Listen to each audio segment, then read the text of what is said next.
Council meeting. If you would all please have a seat. Thank you. City Clerk, will you please call the roll? Hang on just a second. I'm having issues.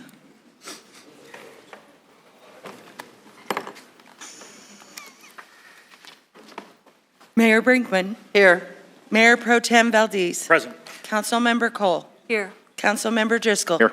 Councilmember Elrod. Here. Councilmember Fay. Here. Councilmember Schlachter. Here. Okay.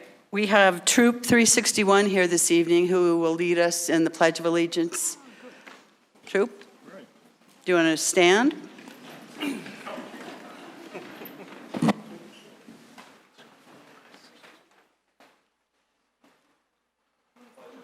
To the flag of the United States of America and to the republic for which it stands, one nation, under God, indivisible, with liberty and justice for all. Okay. Council, any changes to this evening's agenda? Seeing none, the agenda is approved as published. Okay, this is the time for public comment. If you want to address the City Council under public comment, please have signed in on the public speaker form at the table in the back before the call to order. Each speaker will be limited to 3 minutes. The City Council is not authorized by the Colorado Open Meetings Law to discuss, comment, or take action at the meeting on any issue raised by public comment that is not part of tonight's agenda. The mayor may refer the matter to staff to obtain additional information and report back to the council as appropriate.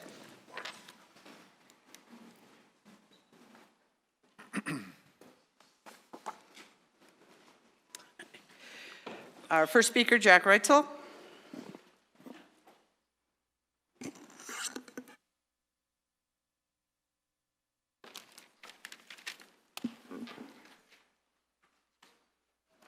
Good evening, Madam Mayor, members of council. My name is Jack Reitzel. I currently serve as the president for the Littleton Board of Education. And I thought it was important before this council rolls off this evening to take this opportunity on behalf of the Board of Education to thank this council and this mayor for the partnership and friendship that we have had in the best interest of our students. This council has been steadfast in its support of our district. You have sought our thoughts on issues that impact students, and you individually and collectively have supported our fundraising efforts through our foundation. Nowhere, though, is this partnership more evident and important than your continuing support of our school resource officers. The district and this city have a unique partnership where we share the cost of those resource officers. And by you doing so, it enables full-time school resource officers to be at Goddard, Euclid, Powell, Options, Littleton High School, and Heritage High School. This is so critically important to our students, to our faculty, and our parents, not only because there is an immediate presence for a response that is needed in time of crisis, but almost as importantly, it provides a link between law enforcement and students. Your school resource officers are a trusted adult in those schools. I will tell you that your officers are the most popular adults in any school we walk into. It's true. We simply could not do this without your support. We are grateful for your partnership and friendship and the shared goal of keeping our students safe and happy. So on behalf of the board, I want to thank you. Thank you, Jack. Appreciate it.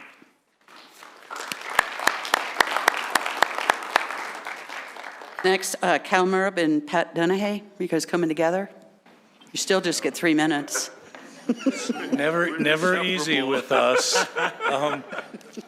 We're here to do the same, to thank the outgoing members and to welcome the incoming members.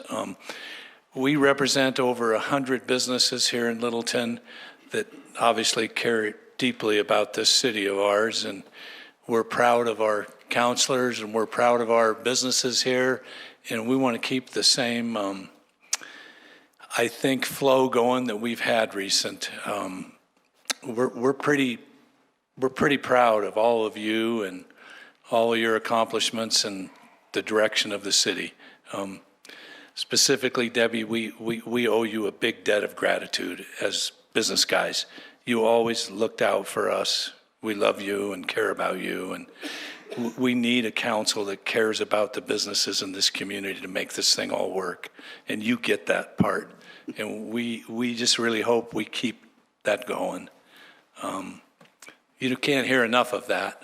You guys are volunteers like us. You probably spend more money being a councilman than you get. I know you all do.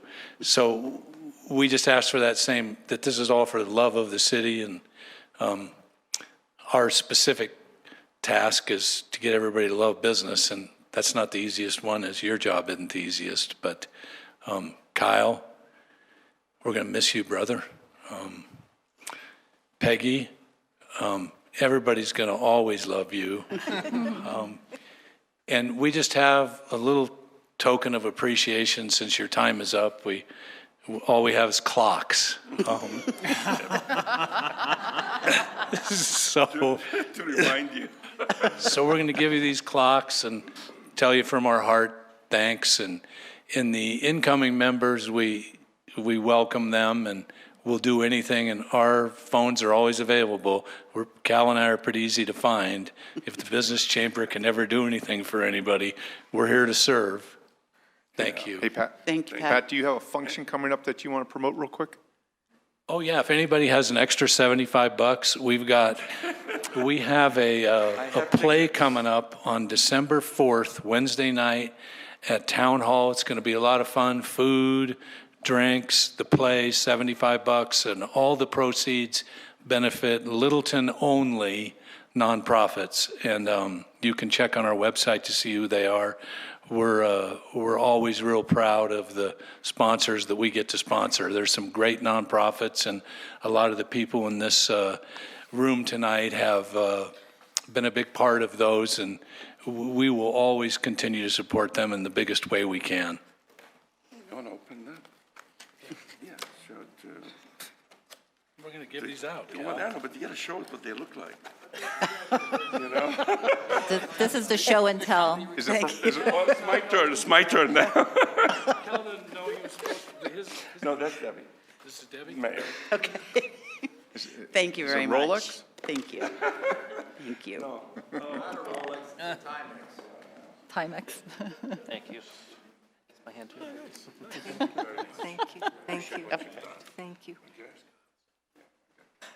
Thank you. Thank you so much. Thank you. Okay, your 3 minutes is up. Let's go. Okay. That was him, that was him. Okay, next signed up is Kevin Milliman. I made a mistake. Okay. Okay. Okay. You'll figure it out soon. Candy Hayes, hello, and Jeff Peltz. That's the in-law. Oh, okay. Sorry. Okay. Robin Bernstein.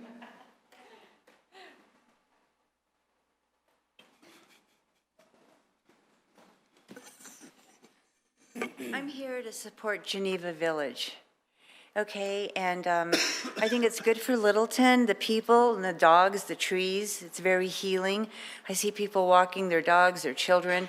In fact, I walk all year round around that lake. I also think that the redevelopment needs to be limited. It does not fit Littleton's character. It's too expensive, too high, and it's just a poor fit.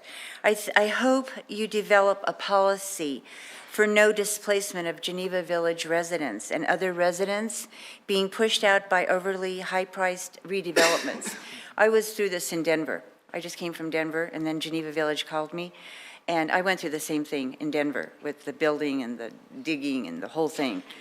And anyway, I think they should limit the scale of redevelopment. I think it's a poor fit.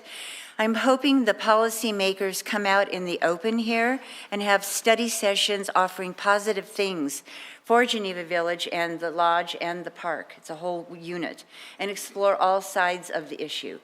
And don't displace us or sell us out. Geneva Village is an asset for everyone.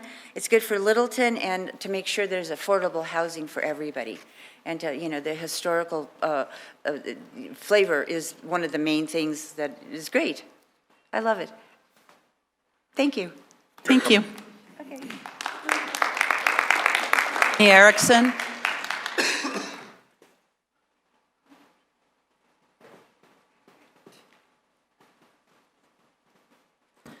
Good evening, Council. I'm here to talk about a resolution regarding Lyft that's on your agenda tonight. Lyft's track record is such that they are not to be trusted. They enter into agreements, then they do not fulfill their obligations. It's done over and over again. The loan agreement requires Lyft to return any tax revenues not necessary or used to pay obligations by the end of the first quarter of the first calendar year following such fiscal year. There has never been a repayment of the sales tax increment to the city. At the last meeting you had, Deb Brinkman stated that it was an oversight. It was not. On October 24th, 2017, a motion was made to return the sales tax revenues from the repealed areas, and the motion failed 1-6. Karina and Kyle both voted not to return the money, in complete defiance of the loan agreement. I'm not sure why they did not correct the mayor when they both knew her statement was not correct. The loan agreement applies to Columbine Square, too, and there has never been a repayment to the city for the unused sales tax increment. Why does Lyft ignore their agreement? The resolution was passed by Lyft on August 13, 2015, to temporarily remit property tax increment in full to Littleton Public Schools, South Suburban, and Urban Drainage until Lyft identifies specific development proposals or public improvements. To date, Lyft has not returned the property tax increment or any taxing entity with the exception of the repealed areas. Why does Lyft ignore their agreement? Can Lyft be trusted? Lyft does not have a good track record for doing what they say they will do. Why would anyone think that any new agreement with Lyft would be any different? I ask that the Lyft board be dissolved and all monies be returned to the appropriate entities. Thank you. Thank you, Jeannie. Linda Newfinke.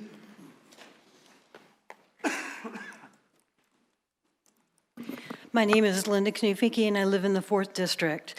Put Lyft out of its misery. Oh my gosh, repeal the Columbine Square Urban Renewal Plan. The Lyft board has struggled for years. Nothing like banging your head against the wall over and over and over and over. Lyft has had almost 5 years of doing something, and they haven't. Council's passed the Urban Renewal Plan as revised on February 17, 2015. Since then, nothing, absolutely nothing has happened. In the meantime, the law has substantially changed. Anything new you want to do would require a new plan and new actions, such as increasing the size of your Lyft board and to include the member of the taxing entities, taking the plan to a vote of the people, and much more. Developers are nowhere to be found after you pass the plan. How many times do you have to contact the developer of Columbine Square to throw money in their faces? The definition of insanity is doing something over and over and over and expecting different results. This is insanity. If the developers don't want free money, you've got to accept it. Let it go, shut Lyft down, put money in the general fund, and do what you want. Time's a ticking. And how much more neighborhood input do you need? To create an urban renewal plan, you have to get the input of neighbors. It's the law. Neighbors said, no, nada, nunca, niet. We don't want urban renewal. I don't know how many times they could have said no. Council didn't listen, and I don't know how this is going to change. And council and staff just did a survey presented to EPS to assess the overall business environment in Columbine Square.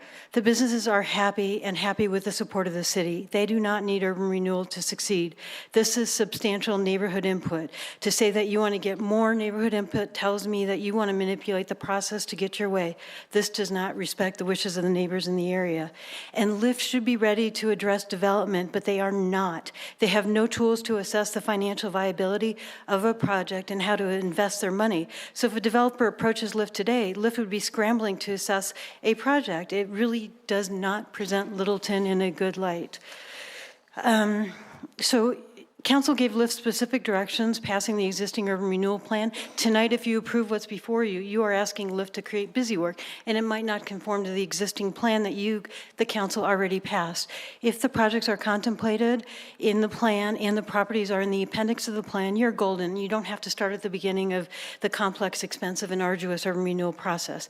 And if council wants to do urban renewal, learn about it. The LIFT board should also learn about urban renewal. There are too many rules and regulations to learn if you're not in the business of living and breathing urban renewal on a day-to-day basis. So save yourself and future councils brain damage caused by urban renewal. Save the LIFT of having to twiddle their thumbs and make up work next year. Shut down LIFT and the Columbine Square urban renewal plans. Stop the sanity, stop the headbanging, and stop thinking LIFT is a source of funds to do whatever you want. We all want this to be a success, and sometimes success is shutting urban renewal down. Thank you. Thank you, Linda. There's nobody else signed up. Is there anybody else who would like to speak? We'll hold the applause, please. Jose?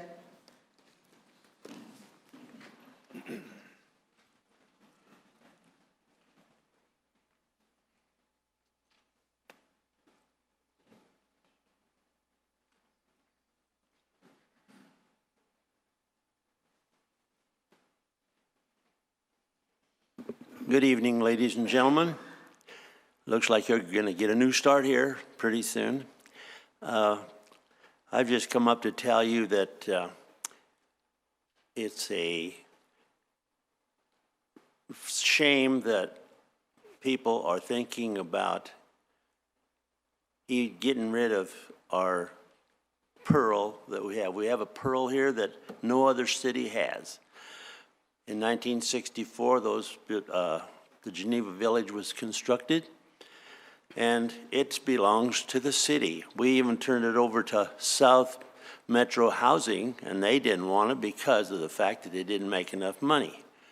Well, through the years, it has paid its way, and it has given to the city some monies in return. So I think that in my particular feeling is that having been here since 1936 and seen this town when it was just golden and beautiful and just what everybody's trying to emulate, I guess.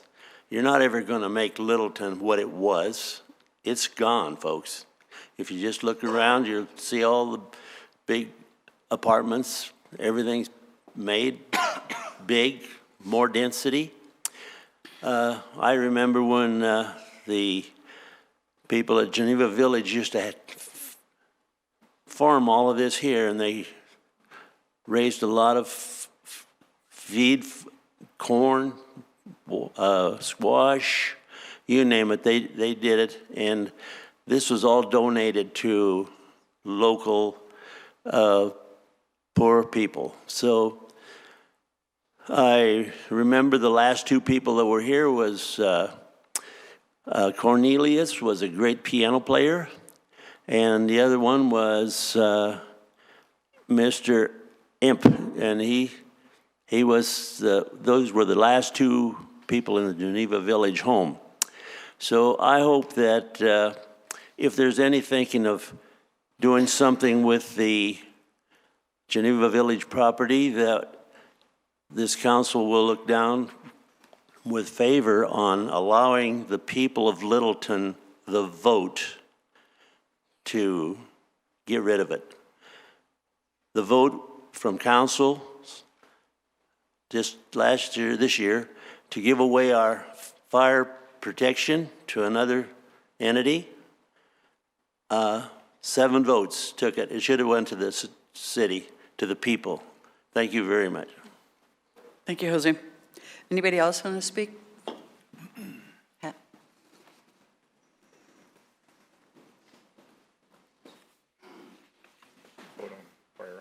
Good evening, Council. Pat Cronenberger, 5796 South Lakeview Street.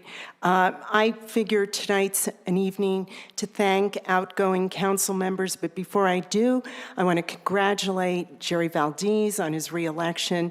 I know he's looking forward to another 4 years, and congratulate the newcomers who are going to be sitting here very shortly on their election. But I want to thank a few of you. First, Peggy, thank you for your service. I know you worked hard to stay in touch with citizens and was always proud of all the door knocking you did when seeking citizen input. People don't understand how hard it is to put yourself out there when you're pursuing city council. Kyle Schlachter, thank you so much for your tenure on council. It was way too brief. You did an excellent job and were always the consummate professional. You were respectful of your colleagues and of staff. You contributed to a positive and optimistic tone on City Council, and you always worked to ensure that the council deliberations were as productive as they could be for the benefit of the community. Like Peggy, you put yourself forward as a candidate and a council member, and you did that having young children, a real job outside, in addition to council. We need people of your youth and perspective being active in the Littleton community. So thank you for all that you've done. Debbie Brinkman, I hardly know where to begin. I have had a chance to observe you during your long council tenure and to witness your growth and determination to be a true leader in the community. Sometimes you even changed your mind. Having the ability to do this only contributed to your effectiveness as a council member. I always appreciated your willingness to take the time to talk and explain with any citizen or group. You always spoke eloquently with the media, and you had a great ability to speak in galvanizing ways at community events, not the least of which was the National Register plaque dedication for the post office. Your comments about the post office and community were extremely relevant and pertinent. But of course, this is what mayors do, right? They are a city parent. So thank you, Debbie, thank you, Kyle, and thank you, Peggy. Thank you all for all of your hard work. It's greatly appreciated. Thank you, Pat. Does anybody else want to speak? Seeing no one, we will close public comment and move to our consent agenda. Consent agenda items can be adopted by a simple motion. All ordinances must be read by title prior to a vote on the motion.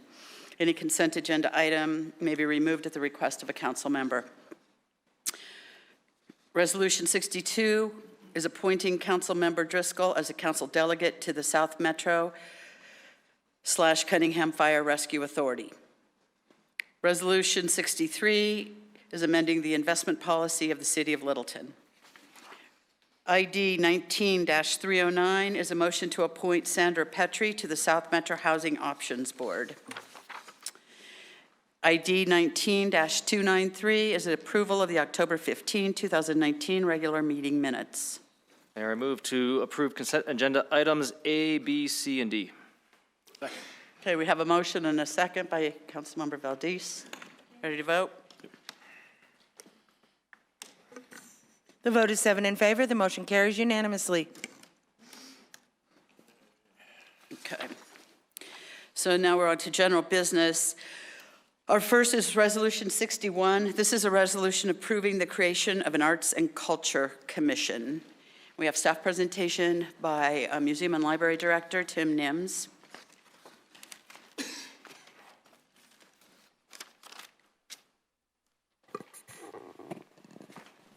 Good evening, Mayor Brinkman, members of council.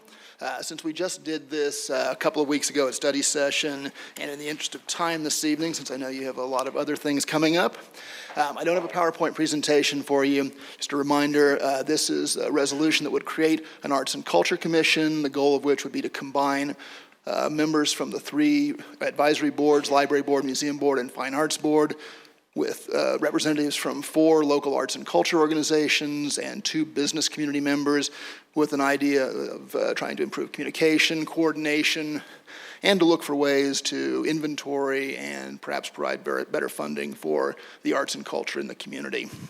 I did want to hit three questions that came up during the study session, and we did get resolution on each of those. Councilmember Schlachter asked whether it was possible for board members to serve on two boards, i.e. the board members from the advisory boards on the commission, and the advice from city attorney is that they can do that. So that is a yes. The mayor pro tem had asked about potential for budget creep, and I did not do a good job of explaining that there is no budget for this commission. We are planning on some expenditures, and it's in the financial notes.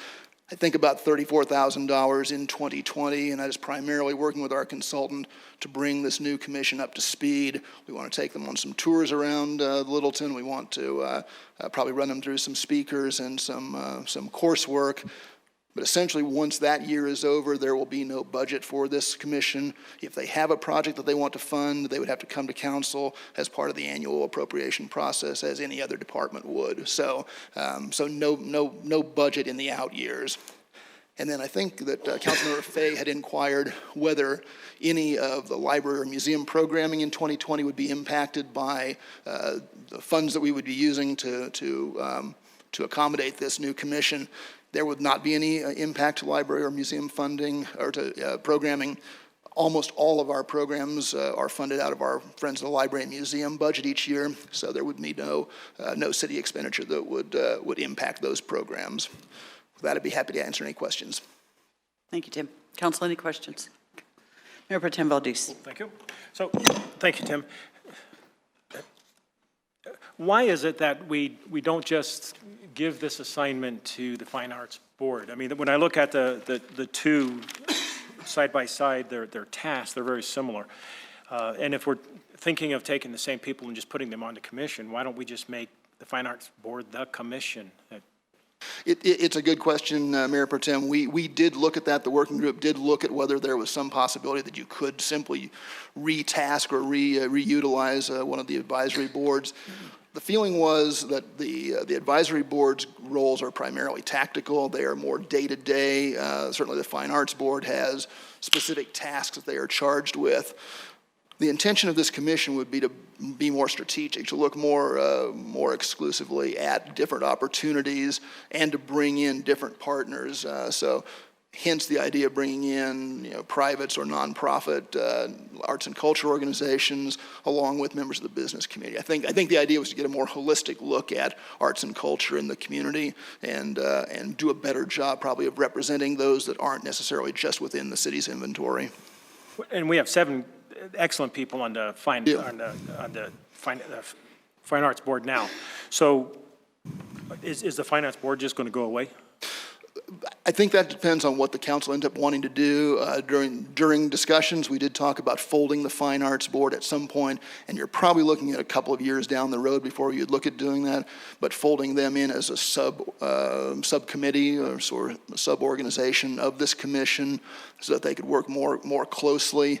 I think probably the main issue with the Fine Arts Board is they do have an appropriated budget from the city council, and they are responsible for the acquisition of public artwork for the city. So their mission is a little tighter than this commission's would be. And then one of the tasks that the commission would take on it sounds like it falls under the historic preservation, but to preserve architectural and historical preservation. I mean, aren't we just doubling that task? We already have a historic preservation board. It's a good observation. We did talk about the possibility of expanding the commission to include a member of the historic preservation board as well, so that component was represented. We didn't bring that before the council at this point, but you're right. The inventory that we looked at in terms of programs would include historic preservation and architecture, so that may very well be something that we want to do in the future. Again, I think the thought was this is a more universal look rather than as a tightly specific mission that the Historic Preservation Board has. And then one of the other things says they're going to attract and retain thriving businesses. What thriving businesses are we hoping to attract? Well, I think there are a variety of things. One of the things that some of the studies have shown is that arts and culture are one of the things that make a community attractive to new businesses and to retaining existing businesses. I think that's more esoteric. One of the other possibilities that we have looked at would be the opportunity to attract arts and culture businesses. So there are certainly a lot of nonprofits that do that, but there are also a lot of for-profit organizations that do art galleries, dance studios, things of that sort. So that would be part and parcel, I think, of the mission, is that they would be charged with looking at ways to attract businesses that would fall into that arts and culture inventory. So tell me again, so why we can't just beef up the Fine Arts Board? I think in order to do that, in keeping with the goals of this commission as they were put together, I think in order to do that, you would have to be looking considerably outside the appointment process that council now does. You'd be looking at bringing in not only council-appointed board members, but members from these local arts and culture organizations. And I think the other component that is unique would be bringing in members from the business community, because the idea is to kind of partner that, pair that, and use the skills and tools that each of those components can bring to bear to do a better job of representing and looking for new sources of potential funding, whether they be grants, corporate contributions. I think the idea would be to unite and do a better job of taking some of that onus off the city alone for providing funding. Thank you. Other questions? Councilmember Fay. Tim, priority-based budgeting has become a big phrase with the city. Can you explain where this $34,000 falls into priority-based budgeting? I'm not sure I can explain where it falls into priority-based budgeting, but I can tell you where it comes from in my budget. We had planned, and well, I guess I can actually, because one of the things that we had identified as a priority for 2020 was to do a fair amount of strategic planning for the Fine Arts Board and for the Museum Board. The Fine Arts Board, as you will recall, came before council in April, and that was one of the conversations council had with them, was the goal for them to be more strategic in their planning. The Museum Board will be gearing up for the museum's reaccreditation in a couple of years, so the strategic planning process will help develop the strategic plan, which is a responsibility of the museum each time we go through reaccreditation. So this money would simply be redirected from those planning pieces to this commission for 1 year. We still have plenty of time to get those done, but it really makes more sense to see how the commission evolves and develops, and then do the strategic planning for Fine Arts Board and Museum Board, follow on from there. Then is the purpose of the commission information gathering for future planning, or is its purpose to plan? I think both, in fact. I think there will be a fair amount of information gathering because it is a new commission. While I think the representatives coming on from the city boards will have a pretty substantial background, we don't know what the background will be from the four arts and culture organizations or from the business community representatives. So I think there will be a fair amount of upfront education that will be necessary, and that is the reason why we've looked at retaining a consultant to help us develop that curriculum and run those classes and put on those tours. Beyond that, then I think it is going to be their opportunity or their job to go out and take that education that they have and plan for the future, for the next 15, 20 years for the city and how arts and culture fits into that strategic plan. And I have another question. Did you do any research into existing studies or existing practice with cities actually experiencing growth of economic opportunities directly associated with the arts and culture aspect? We looked at a number of studies, and generically there are quite a few that point to that as being a contributing factor. It's always hard to quantify that, I think, because it tends to be impacts on the economy that aren't direct to those organizations that are then reflected. It tends to be impacts on restaurants, retail shopping, gas stations, and that sort of thing. So all the studies show that there is impact, there is positive impact. It varies from location to location, as you would imagine, and it depends, I think, considerably on what the existing infrastructure is. Littleton is fortunate in that we have a substantial and thriving historic downtown. That's a great centerpiece to work from. Thank you. Thank you. Councilmember Cole. So we already heard that I went door to door lots of times talking to people. it's my perception that we have one significant number of people that have the kind of background they were talking about. They just haven't come forward. I don't mean that to hold it against them, but I think we can draw from within the city. I would like to see us start by drawing on people, give them a little time, and if they disappoint everybody, which I don't think they will, but if they did, then reach out more. Because I think it's important to engage the citizens as much as possible and draw on their strengths. So I think what the council, I think Councilman, what you're referring to is not requiring that every member of the commission be a resident of Littleton. Am I correct in that? Mm-hmm.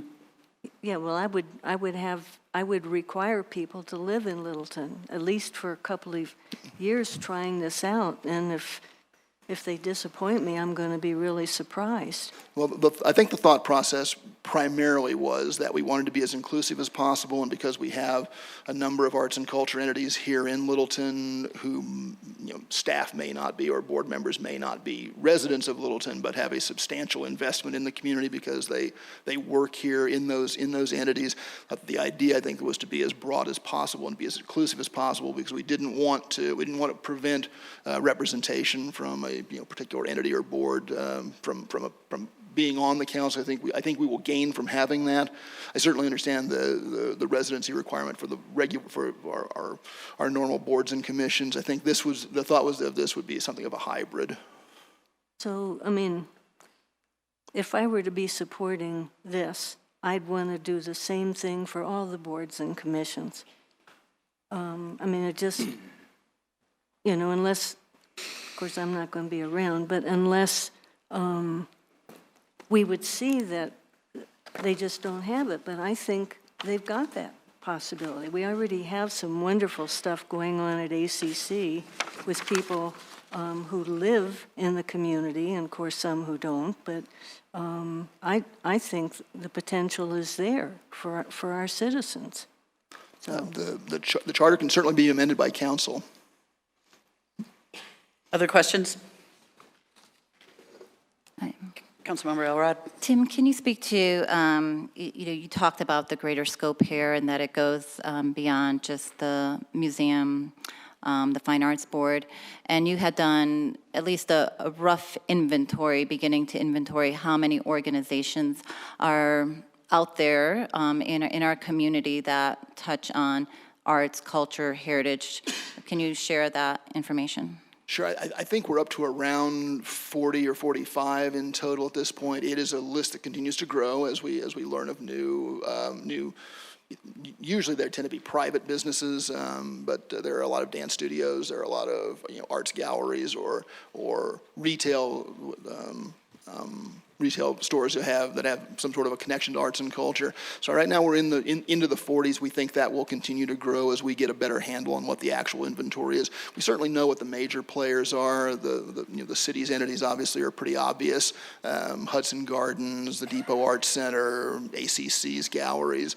I think one of the things that this commission will be charged with doing is getting a better handle on what else is out there that we're not as aware of, and bring them into the discussion. Other questions, comments? I need a motion, please. Let me get it. I move to approve the resolution creating the Littleton Arts and Culture Commission. Second. Okay, we have a motion and a second. Any discussion? Councilmember Elrod. Well, council knows very well how I feel about this commission. I think it is something that will further celebrate, cultivate, and amplify what we have as such great assets in our community. Again, some of those that we know, the museum, the library, Hudson Gardens, Town Hall Arts Center, and there's 40 plus more that we may not know about. So we already have so much richness within our community that goes perhaps under-leveraged, and how wonderful it would be to really help all of them rise and really help to, you know, as we talked about, help promote businesses. The Americans for the Art quote that an average of $31.47 is spent in the community when someone's coming to the community for some sort of cultural activity, whether it's theater, music, etc. We talked about placemaking and historic preservation. A lot of our arts organizations are housed in some of our historic structures. And a lot of these organizations also give back, whether they're private organizations or even nonprofits. They're giving back to the community through programmings for schools, for children. And actually, Jose, you pointed out, once upon a time, there was gardens that were used to give back to the community. Hudson Garden still does that today. So there is a lot to bring together, to collaborate, to partner, to help all of these organizations be successful, and in turn, we are richer as a community because of that. So I am obviously highly supportive of this, very excited for our community for this to move forward. Councilmember Schlechter? Yeah, I just wanted to say that I think this is the sort of big picture, forward-thinking, collaborative, and inclusive endeavor that the city needs more of. And so I am supportive of it, and I'd just like to thank Karina for bringing this forward and working hard to bringing this forward to us today here to vote on. Any other comments? Yeah. Councilmember Valdez? I guess I'm not ready to pass this yet. I think it is a good plan, but I'm not ready to do it. This was just brought to us at our last study session, and then we were told it was going to cost us $10,000 tonight. It's going to, and then the report also said it was going to cost $34,000, whatever it was. I would just like to know more about this, and I did get a chance to briefly talk to the Fine Arts Board Chairman, and she said some things that sound really great, but I want to know more about them before I'm willing to commit to a plan right now. Other comments?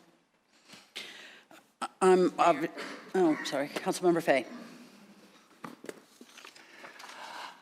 I am not in favor of this from the financial perspective. Again, going back to budgeting, $34,000 seems like a lot of money to change its designation for. So it was budgeted, Tim said, for planning, and now it's going to be used for something else. I think that kind of changing from what it was budgeted for to spending it on something else defeats the purpose of priority-based budgeting because of a number of things I won't go into right now. So that gives me great concern that we aren't being responsible for to ourselves for our own budgeting process. Anybody else? Look okay. Left and right. I'm going to support this. I think that this is something that is a vital element to our community in terms of arts and culture. For years, we have heard from the artists in our community that they would be more interested in having a more robust art community. We have theater, we have fabric artists, we have music, we have dance, we have fine art, we have contemporary art, we have every kind of art, but we don't have an organization that can bring this together and create an energy around that art that then really does contribute to the overall quality of life in a community. I think that it's a definite benefit to the businesses. I don't think that having businesses who operate in Littleton, if the owner does not live or reside in our city, that does not mean that that person does not have skin in the game in Littleton, that they do not have a stake, that they are not a substantial stakeholder in our community. And I like the dynamic makeup of this group. I think it brings a diverse group together. This is also not a commission that it will not dynamically change over time. The first year they learn something and then things move through. It is very different than the Fine Arts Commission, and one of the reasons why this came up is because, Fine Arts Board, excuse me. One of the reasons this came up is when we had a study session with the Fine Arts Board, and they brought to us some of the challenges that they deal with in terms of wanting to do a lot of things that they're unable to do, things that they see other cities doing, things that they want, and they believe that would be a great benefit to Littleton, that Littleton would benefit from these things, but that they're a bit hamstrung by the guidelines of the Fine Arts Board. It's very specific as to what their duties are. The same with the Library Board, the same with the Museum Board, the same with the Historic Preservation. And to be able to create a board that has a little bit more flexibility, has representatives from these boards, that can bring together this massive diversity of art and culture that Littleton continues to tell us they're so proud of. We just finished this comp plan. We have an entire section in there on arts, history, culture. This is in service to that. And I think Director Nims made it clear at our study session that there was $34,000. There was $10,000 in one area and $24,000 in another in the event that that would not be used in the event that this commission would be created. So it isn't budget creep. It's not stealing from Peter to pay Paul. It's money that would be spent if this commission was not created. It's not going to be a loss. It was clear that there was $34,000. I think that's a very, very minimal amount to pay for essentially a consultant who is immensely skilled in this to get this board off on the right foot. It's a good investment in order to be able to make sure that we get this thing done the right way the first time. So I am in full support of this. And council, are we ready for vote? A yes vote approves the Arts and Culture Commission. The vote is 4 in favor, with Councilmember Cole, Valdez, and Fay voting no. The motion carries 4-3. Thank you. Okay, our next item is even less controversial. Resolution. Are you sure? Resolution 64, approving a First Amendment to the Cooperative and Cooperation and Loan Agreement, known as the CLA, with Littleton Invest for Tomorrow, known as LIFT. And we have a number of folks that will be presenting. City Manager, did you want to start off? Okay. Yes, please, Mayor. I'm going to ask forgiveness up front. I'm struggling with my cough. Seems like an annual event. I apologize. So we have just a brief PowerPoint here. So this is an amendment for the council to consider on the cooperation and loan agreement with LIFT.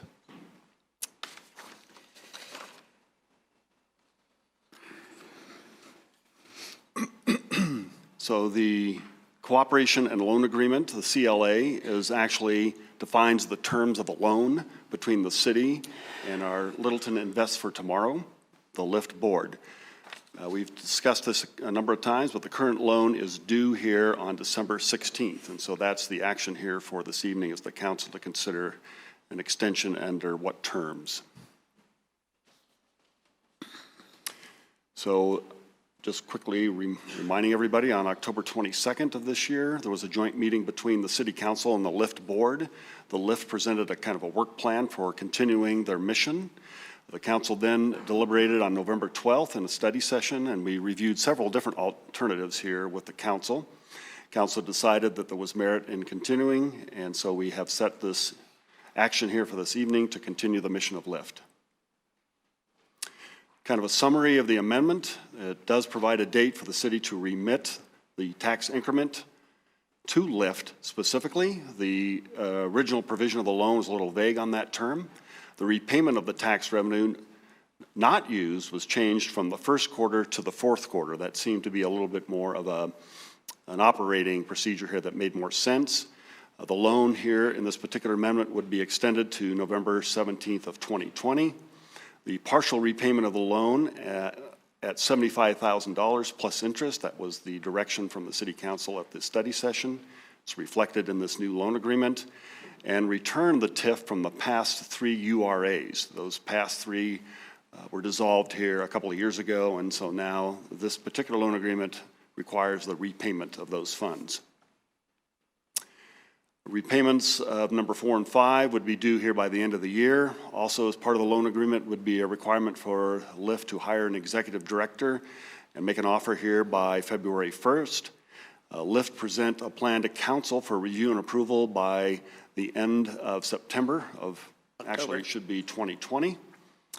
And begin the execution of that plan, assuming council approval no later than November 20th of 2020. And so that is a summary of the conditions of the loan agreement. We do have Tiffany Hooten, our finance director here, and of course, Reed Betzing, our city attorney, to answer any questions that council may have. Council, any questions? You're kidding. Plenty of questions. Councilmember Elrod. We have this information, it just wasn't shown here. Could you, what is the number for the 3 URAs, the money that will be returned for that? Was it 134? It was 134,998. So in total, what will be returned at this point in time is 134,000 for the 3 urban renewal areas that are no longer existing, 75,000, which is about half of the outstanding loan. That will be due essentially immediately, and then the remaining 75,000 will be due at the Q4 of next year. Yes, and then also interest on the 75, or on the current loan. Okay, thank you. Other questions? Mayor Pro Tem Valdez. Thank you. So this is for city manager.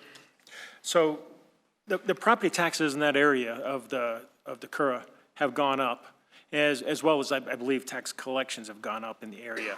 What did urban renewal do to make that happen? And that's, you don't have to answer that, because they haven't done anything is the point. But the property taxes have yet gone up, and so they're collecting more money for something they haven't actually earned. And Mayor Pro Tem, I'll defer to Ms. Hooten in terms of, she can give you the amount of property tax. It's actually relatively negligible for the Columbine urban renewal area. But to your point, yes, LIFT has not done anything to, I guess, incur that increment, if you will, from their own activities, but the amount is relatively small. Nonetheless, they've gone up, and the sales tax collection has gone up too. The other part I want to talk about is that infrastructures that outside the fence that I think the city, we're talking about possibly getting the urban renewal to do for us, LIFT to do for us. Why don't we just do those ourselves? That's for city manager. I will defer to the city manager when he's done coughing, but I will tell you that in terms of the urban renewal plan itself that City Council did approve, public infrastructure improvements is one of the things that the Urban Renewal Authority could undertake. And why doesn't the city just do it? Well, to answer the question, Mayor Pro Tem, I think that this is a discussion that we've had probably since my tenure here for a couple of years. I think what urban renewal provides is kind of a different kind of financing mechanism that's just kind of unique to state statute. So I think it's an opportunity to use that as a financing mechanism. It's true, you know, again, depending on the plan itself that LIFT may create, those public infrastructure improvements could be constructed by the city. But then again, we would have a different kind of conversation around financing in order to accomplish that. Depends on the magnitude of those improvements. And so I think that's what I understand is the conversation that council's been wrestling with here for a while, is trying to understand what kinds of public improvements could be built, allow LIFT that opportunity to explore that, and then ultimately could the urban renewal funds be targeted for that particular purpose as a funding mechanism. I hope that answers that. And if LIFT were to do that, whatever it is, will they be able to acquire debt somehow, other than the money coming just from the city? Can they acquire debt from some other means? I think the short answer is yes. Depending on the plan that they would propose, if the scale of the public improvements is large enough, they will have to incur a larger debt, and specifically bonds. They'd have to bond for the improvements. And so I think I'm counting on that likely to be the proposal, assuming that council proceeds with this, is coming back with a series of improvements and the magnitude being large enough where they're going to have to take the increment, the sales tax increment largely. I don't think the property tax will probably play into that much at all. No. So this is really kind of a sales tax increment financing scenario that you're going to have to play out through LIFT and decide what that funding stream, the magnitude is compared to the list of public improvements that are possible. If LIFT were to take on some bonds, let's say then LIFT has issues and they can no longer continue, does the city take on the responsibility of those bonds? The city doesn't have any legal obligation to take on the debt of LIFT. So, no. Okay, so the city would not take on a debt in that case, okay. No. Thank you. That it? Yes. Anybody else? Councilmember Cole. So if we improve the infrastructure, but the business is already generating, I thought, pretty good revenue, nobody seems to be in trouble over there, then I'm not seeing the connection. I'm appreciate if the streets are bad, people don't want to lose their car in a pothole, but, and I know they're not that bad, but I'm just not following the connection of why we're needing to do this. And Councilmember Cole, I guess I would jump in and just say that as far as this particular area, this was determined by City Council to have blight and/or slum, if you will. So there are a number of different conditions that go into that determination.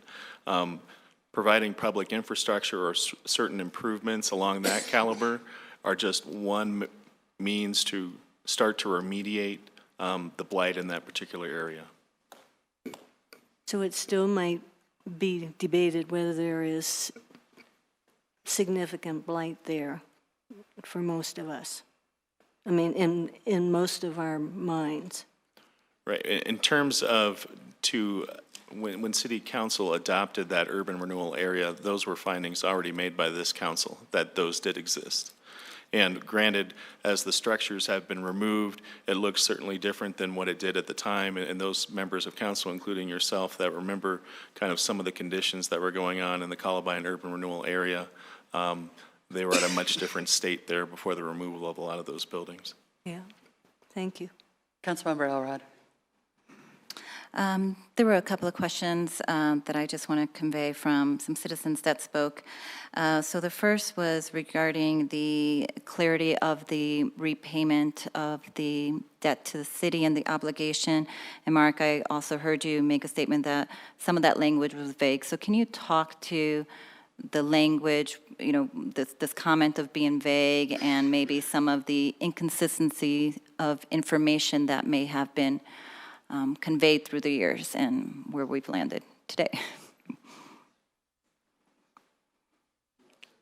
God. So I think one of the issues that was vague was when the city was going to actually remit to lift the tax increment.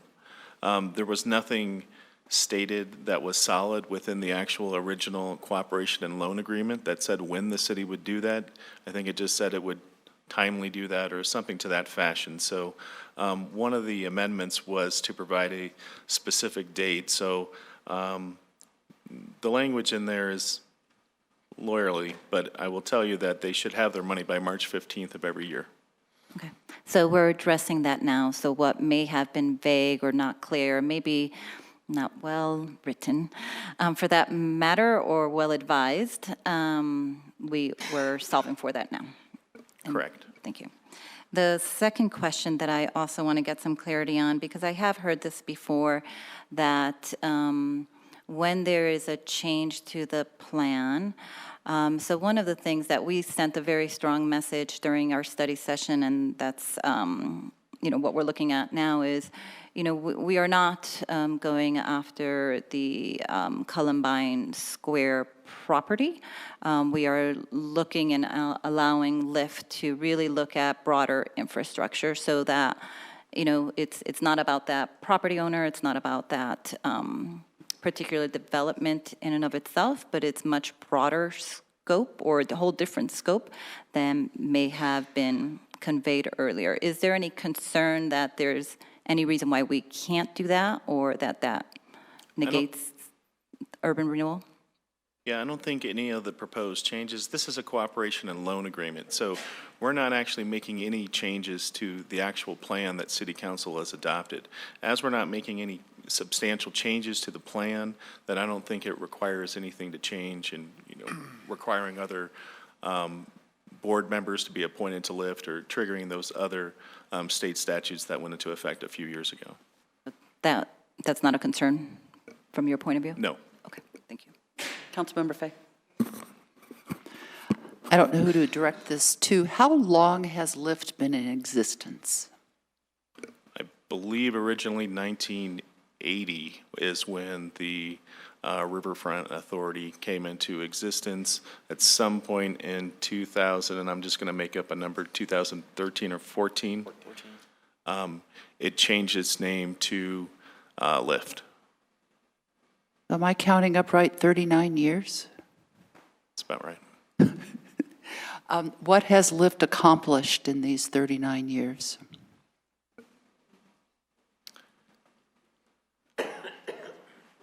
Well, that is a good question and subject to much debate. I will say, not to speak on behalf of LIFT, but obviously council is aware that there have been a lot of changes on the LIFT board, as well as changes within the urban renewal areas, having originally 4 urban renewal areas, with 3 of those being repealed in recent years. And I think LIFT has just been trying to find their footing and trying to find a willing property owner and developer to assist them, at least in terms of the Columbine urban renewal area. It's tough to do very much as an urban renewal authority unless you're willing to condemn property, and that's not something that they were empowered to do. And so unless you have a willing property owner, it's kind of a wait and see until the economics are right for them to pursue some of those incentives. And do we have a willing property owner now? I can't speak to that.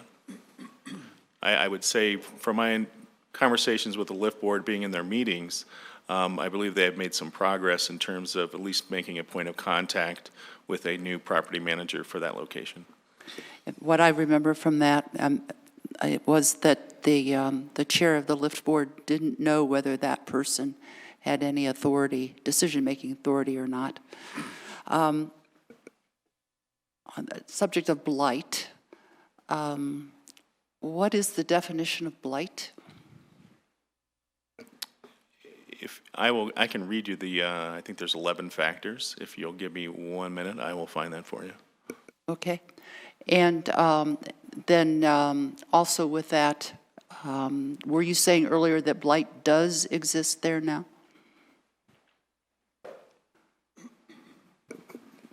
I would say that is an argument, yes. Thank you.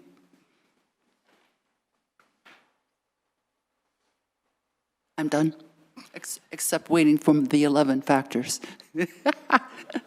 Well, Any other questions? I have one question. Adding for our financial director, adding to the LIFT going back to Riverfront Authority, I know that we forgave the debt that they owed the city for land that was given to them. Yes, it was part of Right, the okay. defeasance of the Well, debt. but did we receive all the TIF money that was owed to the city, that was from Riverfront? Or did they carry some of that over into the Riverfront, carry some of those funds over into the LIFT? So when the bonds were defeased, there was a balance remaining in Littleton Riverfront Authority. So that would be considered a debt, whatever that amount is. I'm not sure. It's a bunch, 100 and something. But so that would be considered a debt, right? I can't say that it would be considered a debt. I would probably, And what I'm getting at is, because I keep hearing that we have to have a debt in order for a LIFT to stay in existence. And if we were to insist that they paid us back the entire, whatever that amount was, 130, 40, whatever it was, then there'd be no debt. But I'm thinking there is debt, but it just goes way back. So I will say that Follow what I'm saying. the amount of money that was left over after, I guess, the discharge of the debts were done from the Littleton Riverfront Authority, everything was wiped out. So including those debts owed to those persons that, that had purchased bonds, as well as the city, everything was wiped out. And for whatever reason, that balance still remained at the end of their term. So we can forgive the citizens' money of the TIF? I'm not sure what was done back in the day or what the thought was, Mayor Pro Tem. All right, cool. Thank In terms of the debt and the TIF, it would be my legal opinion that in order for Lyft to keep TIF, they need to have some sort of obligation. Obligation can mean many things. Oftentimes, it's associated with debt. So whether that's a debt owed to the city, whether that's obligation bonds that have been taken out, whether that's a direct agreement with a developer to pay them X amount of dollars or to remit to them, we'll give you the TIF for the next 5 years or however many years if you do X, Y, and Z. There's many different ways for Lyft to be able to keep TIF.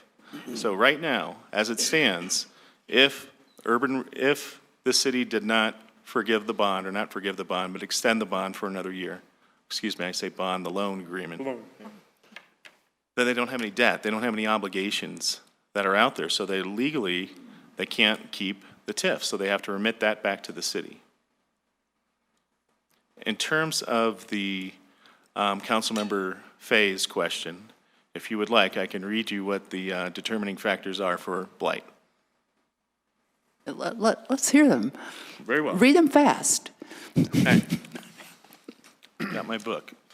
So slum, deteriorated or deteriorating structures, predominance of defective or inadequate street layout, faulty lot layout in relation to size, adequacy, accessibility, or usefulness, unsanitary or unsafe conditions, deterioration of site or other improvements, unusual topography or inadequate public improvements or utilities, defective or unusual conditions of the title rendering the title non-marketable, the existence of conditions that endanger life or property by fire or other causes, buildings that are unsafe or unhealthy for persons to live or work in because of building code violations, dilapidation, deterioration, defective design, physical construction, or faulty or inadequate facilities, environmental contamination of buildings or property, the existence of health, safety, or welfare factors requiring high levels of municipal services or substantial physical underutilization or vacancy of sites, buildings, or other improvements.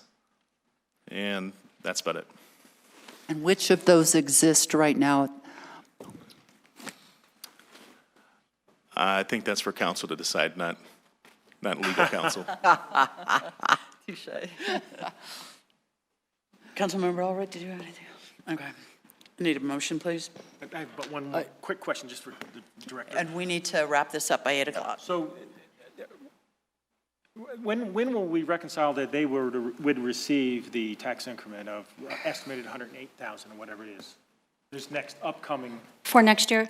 So we'll have that determined by the end of November, this month, actually, the end of January, and hence the reason we wanted to add the terms of 45 days for the city to remit to Lyft, so they would have it by March 15th. And that's not actually considered debt at that point then, correct? No, Not no, debt. because it would just be sales tax increment that's due to them.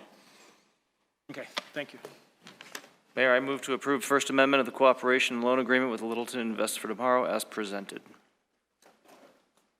Second. Okay, we have a motion and a second. Comments?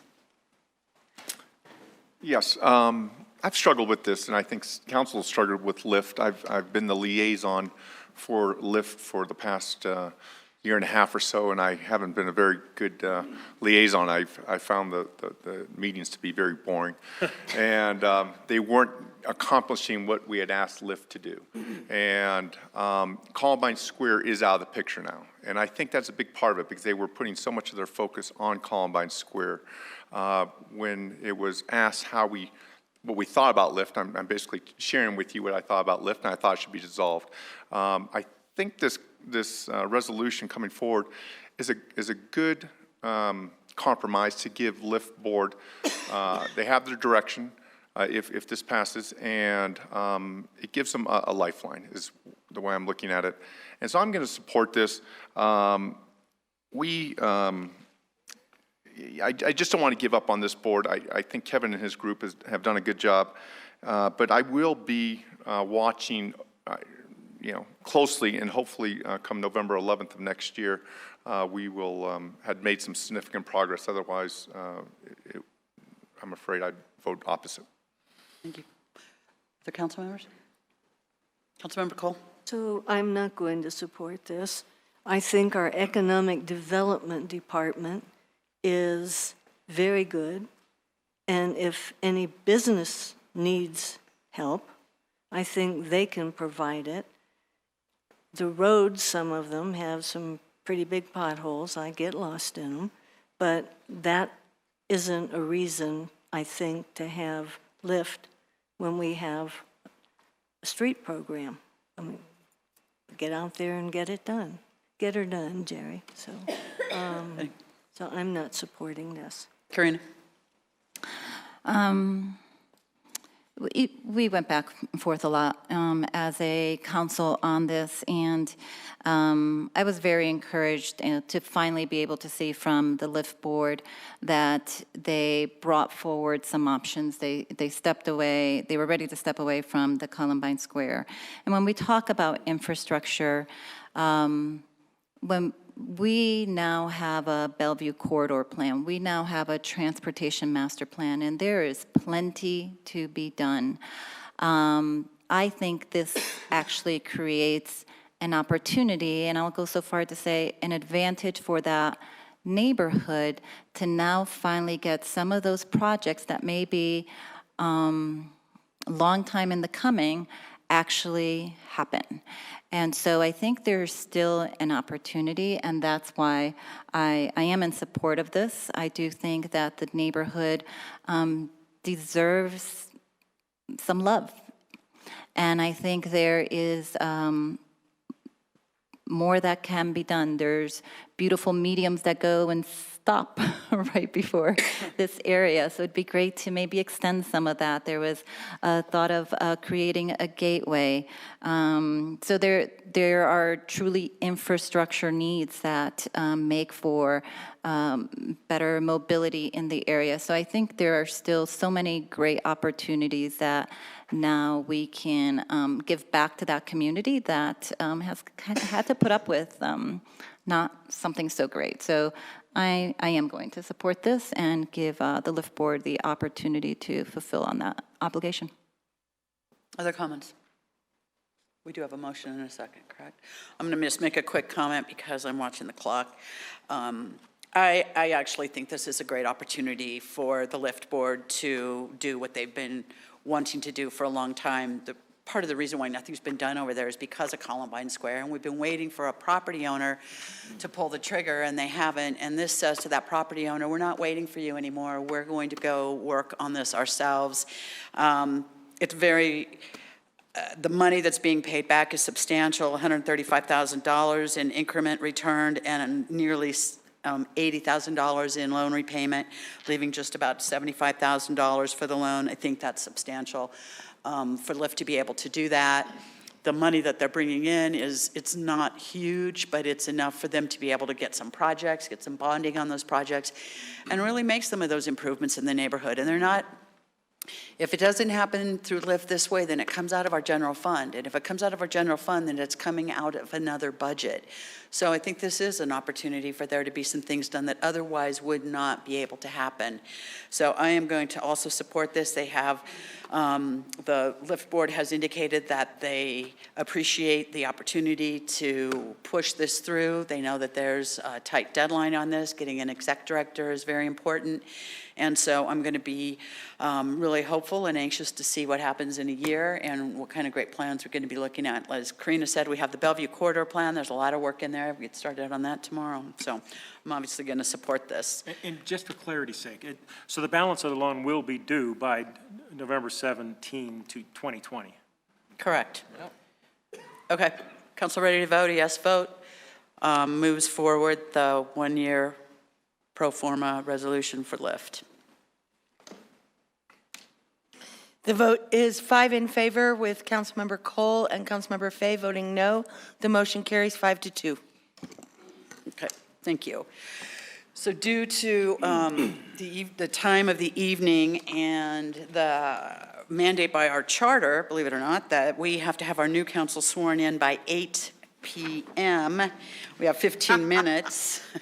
So we have no ordinances on second reading. We do have comments and reports. I would ask that council,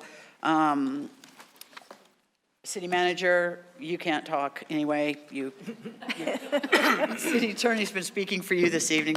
City attorney, I'm assuming you have no report, okay. Any council member have a report? I'm encouraging you not to. Would you like me to speak now or later? I would speak later if you don't mind. Councilmember Cole. Yes, I was going to address council tonight and decided this should not be about me, but if any of you want to know what I was going to say, you can email me, and I will send you my valedictorian speech from high school. And you have to laugh at this a bit. My high school English teacher taught 10th through 12th grade English. We never had to write an essay. We learned a hell of a lot about grammar and punctuation, but never had to write an essay. And when I was told, I didn't even know there was such a thing as a valedictorian, and I'm told, you're the valedictorian. So I had to write this speech, and I still have it. So if anybody wants to know what in the world some idiot said that many years ago, it was a lot of years ago, I will be happy to email it to you. Can we put it on social media? Can we put it on social media? Pardon? Social media will tell the world. Well, Yes. geez, yeah. Yeah, right. Councilmember Schlachter. All right, well, let me just say these last few things here, my last little bit on the dais here. I'd like to just say that being sworn in council 2 years ago is one of the greatest honors of my life. I hope that everyone that has ever served and will serve in the future understands that it is a great privilege to have the community choose to have you represent them. I couldn't have done this without the support of my family. My wife, Elisa, who's not here tonight, she's actually in Spain with a bunch of high school kids. But my children, Ben and B, who have been very well behaved over in the corner there. Hi, Ben and B, thank you. I'm looking very much forward to being able to spend some more time with them, more nights with them, reading bedtime stories, tucking them in. And to the community, I thank you from the bottom of my heart. I'm proud that this council was the chapter in Littleton that adopted the comprehensive plan and the transportation master plan. I think this will provide the framework for Littleton's next chapter. And I hope future city councils continue on a positive, open-minded, forward-thinking path that we've established these 2 years here together. Serving on council is not a solo endeavor. It's not about me. It's not about you. It's about us. It's kind of like being part of a family.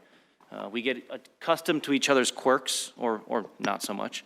We don't always agree with each other, but we get along in order to do the work of the people for this community.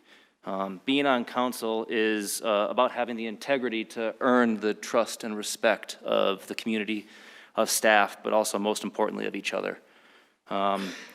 Finally, just as city council is greater than the sum of its parts, it's important to note that so is the city. Littleton is more than just city council. It's more than just the streets, it's more than the trails, more than the parks. Littleton is more than just one specific building.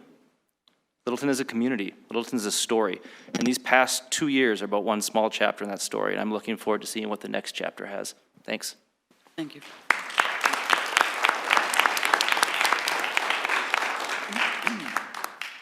Okay, I'm going to now adjourn. We've got a presentation for council first. I would suggest that we. Cut it close. We're not going to be sitting up there anymore. Well, we can do it from down there. I think we should swear them in, and then we can take care of it after their adjournment. Okay. I'm sorry. So don't leave. But believe it or not, we ran right up in the last minute with some pretty important business, so nice job, guys. This council worked hard for 2 years, and I think tonight's another example of that, so good job. I'm adjourning. Ah. Bye, Judge.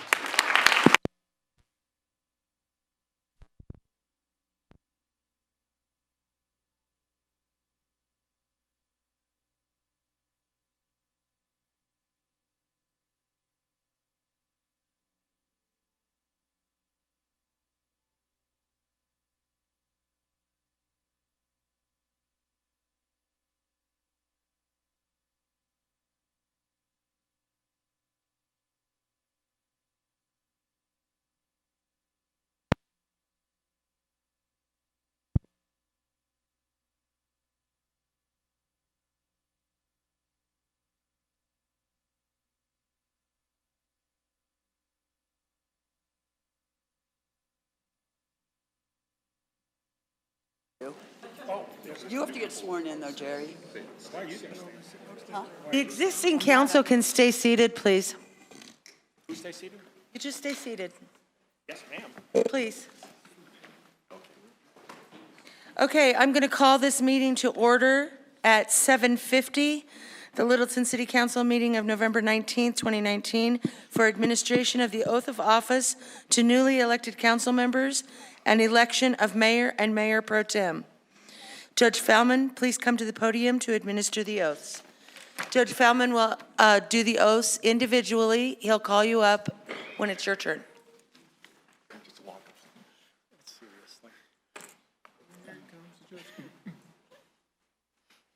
That'd be very appropriate.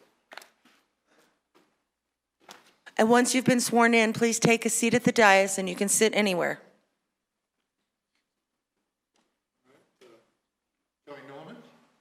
Got to hold it up. And push the button. Kelly Milliman. There you go.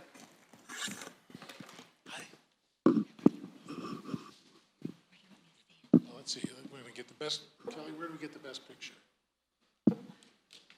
You're good, right there, Judge. All right. Please raise your right hand and repeat after me. I, and state your name, please. I, Kelly Milliman, Do solemnly affirm do solemnly affirm that I will support the Constitution of the United States of America, that I will support the Constitution of the United States of America, the Constitution of the State of Colorado, the Constitution of the State of Colorado, the Charter and ordinances of the City of Littleton, the Charter and the ordinance of the City of Littleton, and will faithfully perform the duties and will faithfully perform the duties of City Council Member, of City Council Member, District 4, District 4, upon which I am about to enter. upon which I am about to enter. Congratulations. Thank you.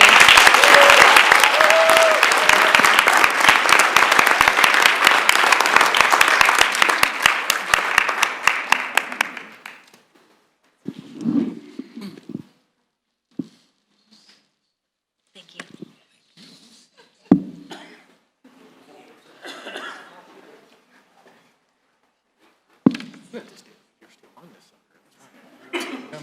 Valdez? Oh, did you say me? Yes, I did. Welcome. To say that's your permanent spot. Patrick had a suggestion that we need music, Kelly, for the judge when he walks Walk down up, here of some walk sort. up music. I think that'd be very appropriate. I think we'll come up with some walk-up music like at the Rockies have. There you go. Yeah, Okay, yeah, we we'll can. do that. Yeah. Okay. If you'll please raise your right hand. Not blessed yet. Repeat after me. I, and state your name, I, Jerry Valdez, do solemnly affirm do solemnly affirm that I will support the Constitution of the United States of America, that I will support the Constitution of the United States of America, the Constitution of the State of Colorado, the Constitution of the State of Colorado, the Charter and ordinances of the City of Littleton, the Charter and ordinances of the City of Littleton, and will faithfully perform and will faithfully perform the duties of City Council Member, the duties of City Council Member, District 2, District 2, upon which I'm about to enter. upon which I'm about to enter. Congratulations. Thank you.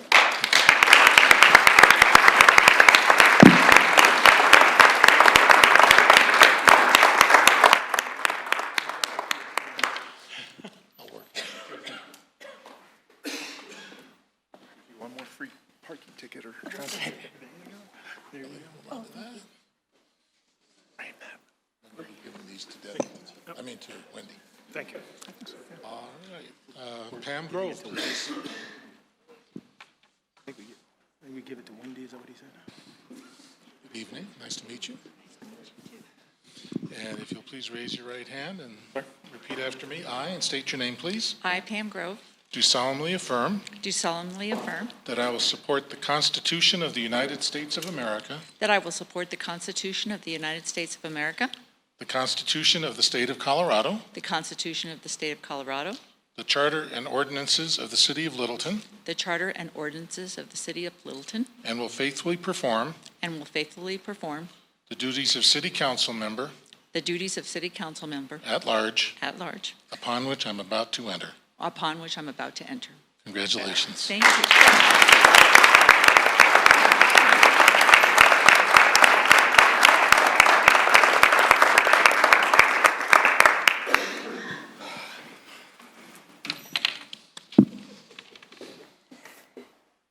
this to her, please. Thank you. Scott Malin.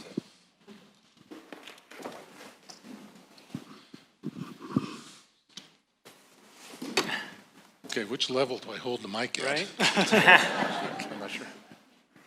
Repeat after me. I, and state your name, I, Scott Malin, do solemnly affirm do solemnly affirm that I will support the Constitution of the United States of America, that I will support the Constitution of the United States of America, the Constitution of the State of Colorado, the Constitution of the State of Colorado, the Charter and ordinances of the City of Littleton, the Charter and ordinances of the City of Littleton, and will faithfully perform the duties and will faithfully perform the duties of City Council Member of City Council Member at large at large, upon which I'm about to enter. upon which I am about to enter. Congratulations.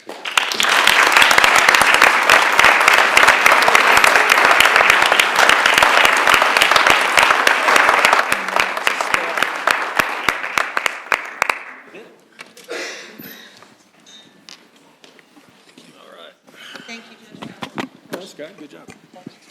Thank you, Judge Feldman. And we're going to take a step back now and let the city manager, if you guys all just have a seat, and let the city manager talk about our 3 council members, 2 council members, and mayor that are leaving us.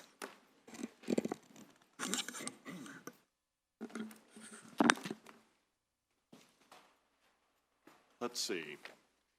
I see Peggy. I'm looking. Oh, okay. All right. All right. So I want to just take a few minutes here and kind of acknowledge Councilmember Cole, Councilmember Schlachter, and of course, Mayor Brinkman. And I would suggest here that this specific council here, we kind of reflect a little bit on the past couple of years and the issues that we've kind of dealt with here as an organization and certainly as a council. When I first got here, one of the big challenges we had was the financial status of our general fund, and specifically our fire service, and how we were struggling to kind of maintain kind of a status quo with a partnership that existed for literally decades. But we came to a recognition that we could no longer kind of maintain that approach.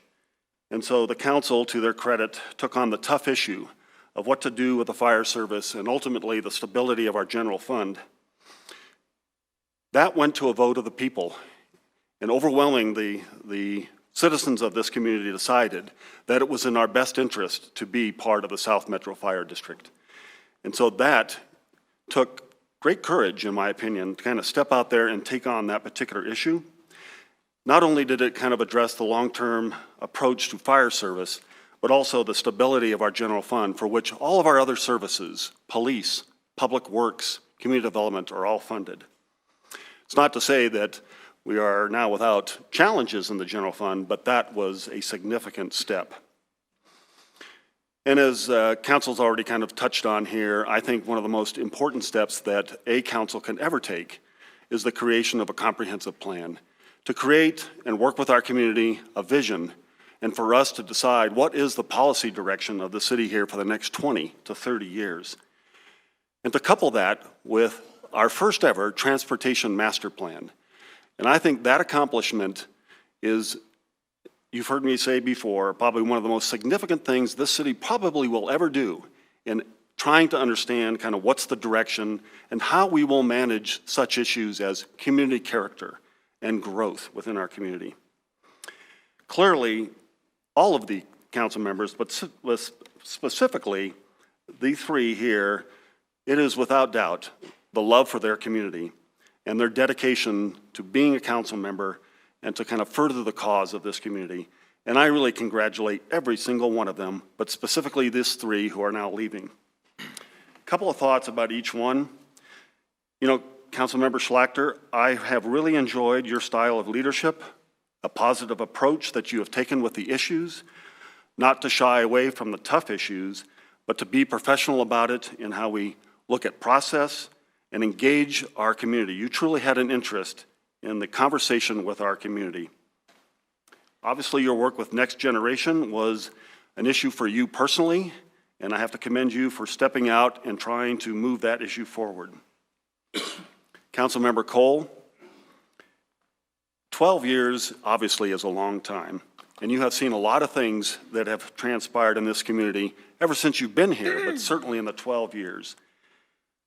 You have been a champion of the issues surrounding growth and community character. You have been, I think, a real voice in that discussion, certainly in the time that I have been here. One of the things that I think that you bring that's unique is empathy.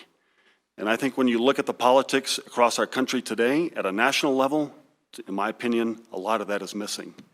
And I think that you are a great example here in our community about the need for empathy in our politics. Obviously, citizen engagement has always been important to you. I've always appreciated your counsel, your support, and certainly your engagement here in my time. Mayor Brinkman, Walmart to mayor in a 12-year span. There's a lot that I am, very thankful to have worked with you. You certainly have made my job as the city manager a lot easier to kind of manage.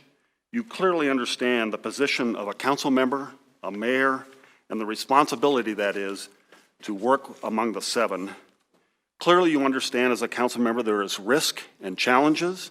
How you sort through that, your style of leadership, clearly push these issues that I mentioned forward. Also, you have a real desire for good dialogue within our community, and I think that your support for the Envision Littleton, to a large extent, is not just you, but all seven of the council in making sure that that truly was an engagement in our community. One of the things I've learned to appreciate about our mayor here, our past mayor now, is that the importance of creating a vision here within our community and to kind of act on that vision.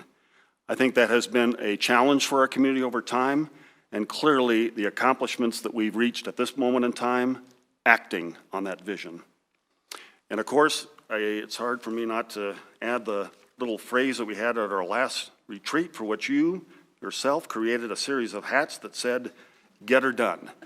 And so I think that was a mantra that we lived by here, certainly for the last couple of years. So to all three of you, I just wish you the very best and want to thank you for your time as a council member and certainly working within our community. So now I have a series of gifts, and I'm going to ask each one of you to come down. Kelly Nardi is going to help me share that, so I'm going to step up here.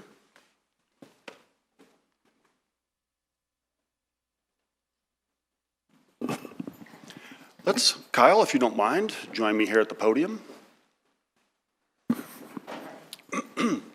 And I feel very fortunate that I haven't started coughing here in the last few minutes, so. All right, thanks, Tyler. You cannot leave the city council without having one of our classic Jackass Hill road signs to an amount.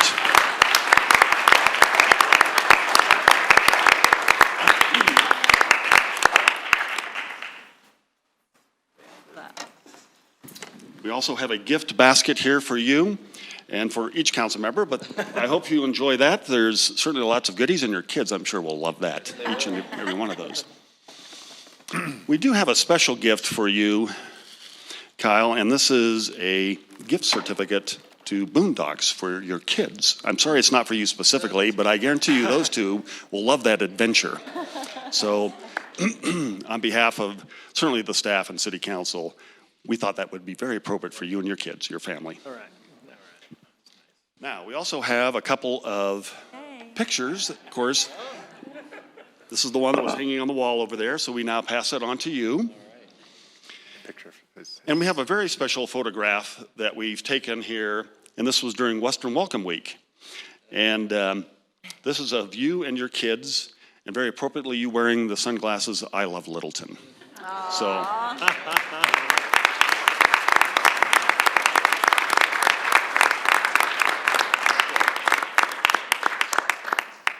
So, Councilmember Cole, would you please join me? Yes.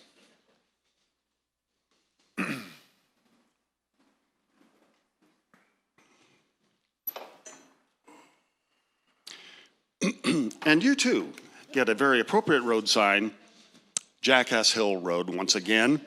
And as an ex-public works person, I really like giving away road signs. So, and we also have a gift basket for you, council member. Might need a little help here.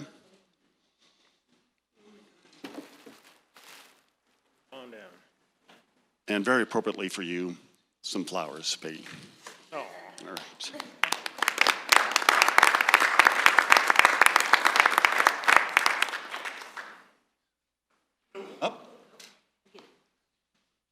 More shoes?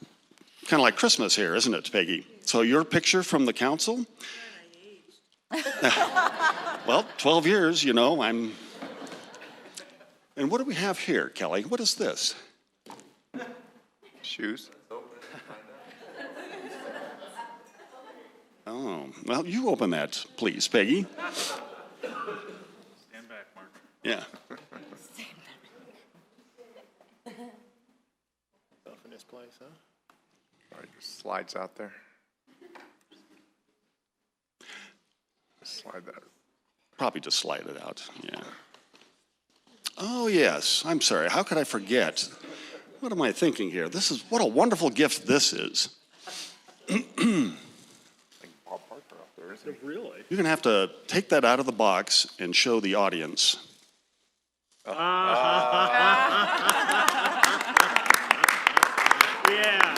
all right.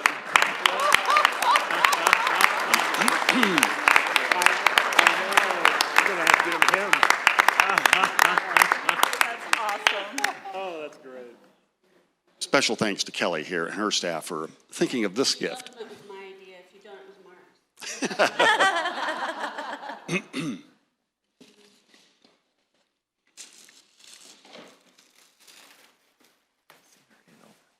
Tonight. This is the Sunday dress version here. A formal.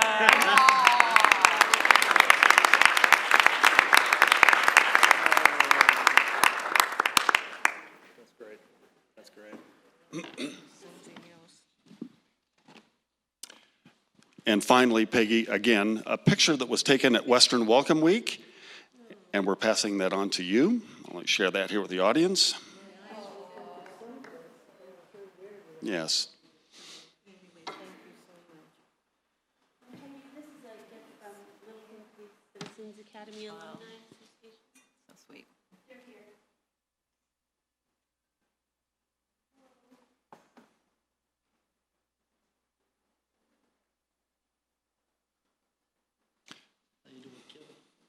Did you want to say anything, Joe?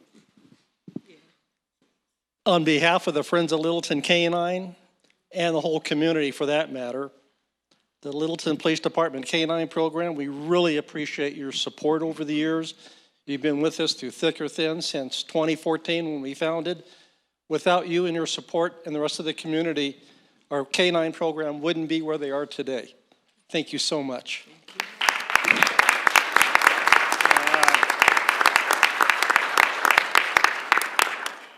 Kelly, would you mind helping Peggy here with? Our goodies. Um, Not open it? maybe take that with you, just in the interest of time. Yes, if you don't mind. Interest of time. All right, Debbie, if you would please join me.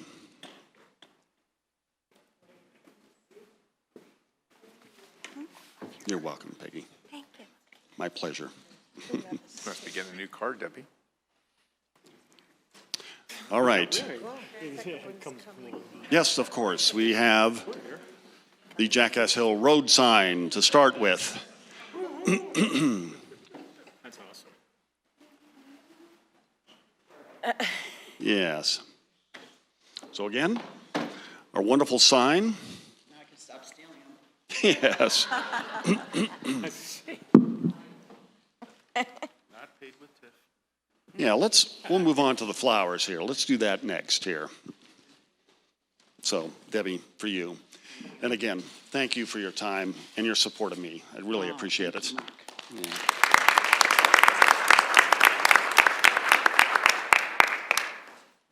Of course, we have our gift basket. We have your picture, yes. Because you guys don't know what to do with them. You know, it's a great picture, and actually, I think this is a wonderful one as well here. This is, again, you at Western Welcome Week. So, yeah, it's a great picture. Yeah.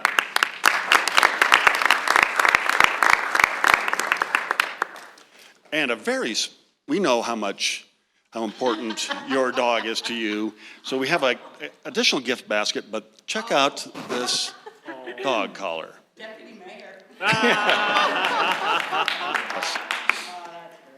So, sure looks like it. Yes. Thank you. So, thanks, Debbie. Thank you. All right. With that, I'm going to turn this back over to the city clerk. Oh. Like Christmas. I guess this is also for you from the Canine Group. You're welcome. We appreciate everything you've done for us. Oh, it's in there. Hurry up and open it. Oh, yeah. It's in the box.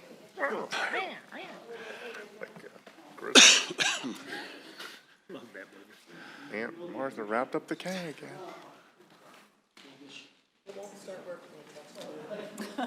Oh, Thank you. Wendy. Look at that. How official is that? Okay, thank you. Thanks, Liz. Mine still doesn't work, so.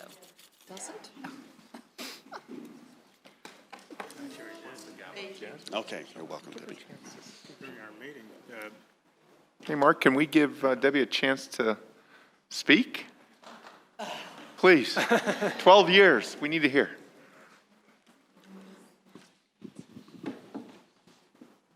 Speech. I was not sure I can get through it. I'll just make it short because I'm pretty sure I'm not going to get through it. I just want to thank everyone. I want to thank the citizens for supporting me, for putting me in office 3 times. Even those who I didn't agree with on certain things, I still had relationships with, and I think that's one of the most important things that I've learned being on council is that you can have the disagreements and you can believe different things, but it's how you have those conversations with each other. And so I've always appreciated that I can have those conversations with the community. I also want to give an incredible amount of thanks to staff. Because without staff, we would not be able to do what we do. The information and the education and the knowledge that they impart on us, the trainings, the help, everything that you do, that we send 1,000 questions a week to them. They come back with thorough, deep answers. And it's always made me a better decision maker, better policy maker, to be able to have that information. We've talked a lot about wanting to be a data-based council, and that only happens when staff is there to support. But they've also been there, friends, and when we've had difficult things to deal with, and you know that staff is there. Kelly and I have been hand in hand for 12 years. Tim and I is the other director who's been here the full time I've been here. And we've seen some good times and some bad times, but overall, I mean, I think that it's been an incredible opportunity to work with some really, really good people, and the staff that Mark has put together at this point is so exciting, and I'm really so excited for you and what you have going next, even though you won't have me. But, and then I want to thank the councils that I've worked with over the years, all of them. I've learned something from each and every one. I've grown as a person from working with each and every one. I'm definitely a different person now than I was when I got on council. I feel like I'm just have such a better understanding of so many things, not only in the municipal realm, but just in working with people and creating consensus and working collaboratively. And so it's a real pleasure. And that's one of the things that, the opportunity to be on a council is not something everyone gets. It's a rare opportunity. We're a small fraternity. And then to be able to serve as mayor and to be able to do that twice, I really, really take that as an incredible honor, and what I've gained from that, I hope I'm going to be able to take that into my next chapter and really put that to good use. And kind of going back to the original, I think, people say, what's your legacy? And I don't really know that there needs to be a legacy left by people. I think if you come in and get the job done, and in some ways you leave the place better than you found it, whatever that may be, then that should be all that you expect. But I will tell you, of all the things I'm proud of, it's that damn Walmart that we were able to keep that out of our community. And for all the right reasons and for a variety of reasons. But I think that over the years, here we are 12 years later, and I don't know that there's too many people that would argue that that was not the right thing to do, and particularly given what we currently have on that property. Littleton was forward-thinking in fighting that Walmart, and fortunately they came together and we really put up the fight, and it was pretty obvious that we didn't want them anywhere near us, and they've never came back around again. So that I think is one of the things I'm most proud of, them being able to be full circle on the council when we did the rezone of that property and put the Breckenridge there. But beyond all that, I really appreciate everybody's love and support to this council. Play nice. Congratulations to the new council members, the newly electeds. You guys are going to have an incredible journey, and to those that I've worked with for the last couple of years, thank you.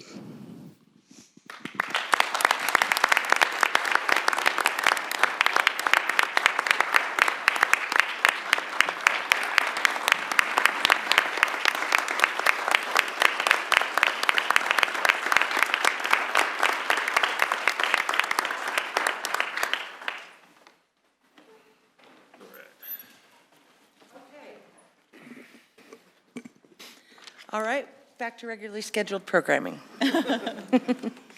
Okay, I'm going to do roll call of our new council.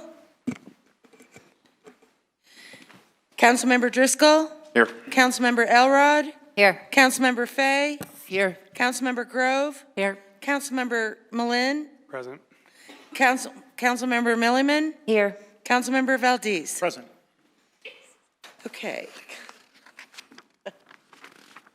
Did you get it right, Kelly? Okay, our next item on the agenda is the election of the mayor. I will call for nominations for mayor. This is a call for nominations only. It's not a motion. City Clerk, I'd like to nominate Jerry Valdez. Okay.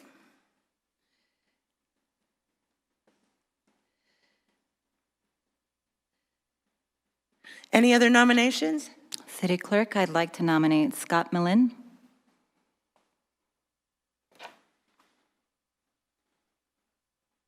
Okay, we have two nominations, Councilmember Valdez and Councilmember Malin.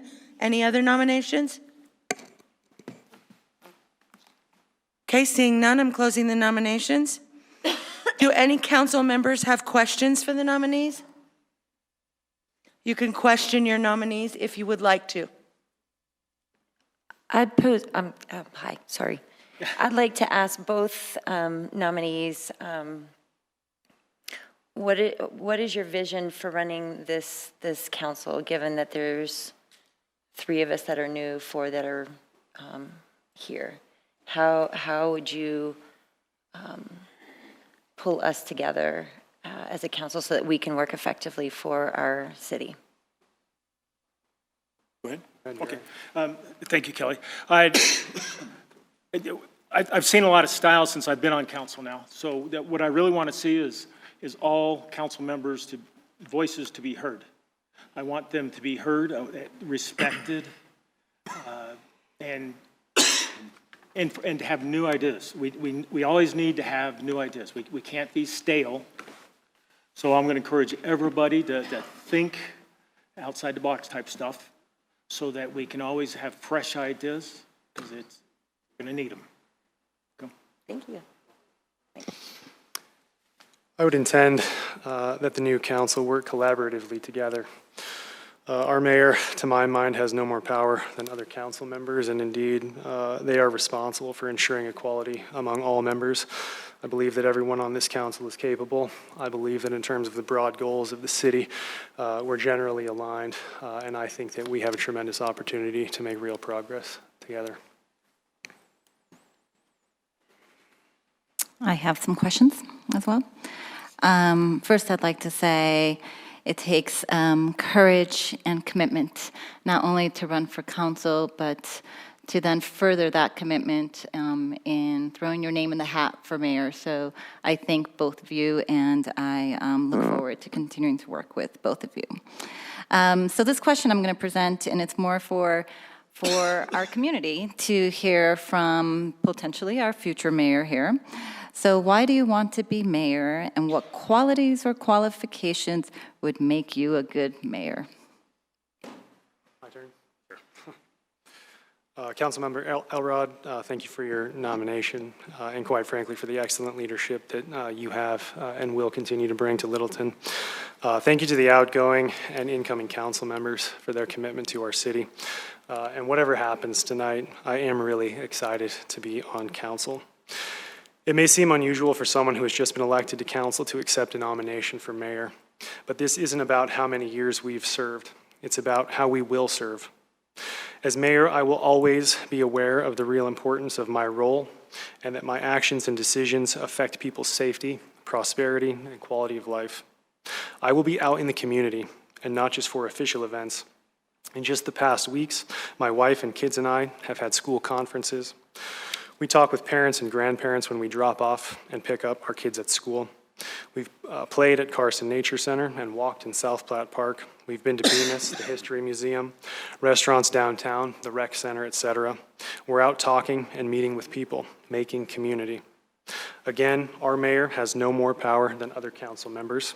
Indeed, they are responsible for ensuring equality among all members.